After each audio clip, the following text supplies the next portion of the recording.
Stock specific company માટે જે view લેવો છે તેજસ નેટવર્ક્સ પાર્થિવ, કારણ કે આજે કંપની માટે જે સમાચાર આપણને બનતા જોઈ રહ્યા છે, દક્ષિણ એશિયામાં 4G નેટવર્કના એક્સપેન્શન માટે કંપનીને ઓર્ડર મળ્યો છે. એટલે હવે આના દ્વારા કંપની જે છે ઇન્ટરનેશનલ વાયરલેસ કસ્ટમર ફૂટપ્રિન્ટ જે છે એ વધારે એક્સપેન્ડ કરતી જોઈ રહ્યા છે. એટલે પ્રી-ઓપનમાં પણ સ્ટોક ખાસી મજબૂતી આપણને બતાવી રહ્યું છે, પરંતુ આ સમાચાર જે છે એના ફંડામેન્ટલ્સ કઈ રીતે સમજવા જોઈએ Tejas networks? Tejas Networks as a stock બહુ જ volatile રહ્યો છે.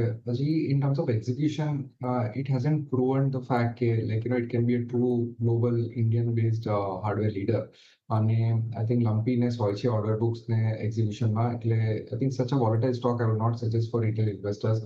અને possible છે કે it can move up further, કારણ કે from highs of almost 1300 if I'm not wrong, A almost 300 ના levels ઉપર આવેલો અને પછી it is rebounding.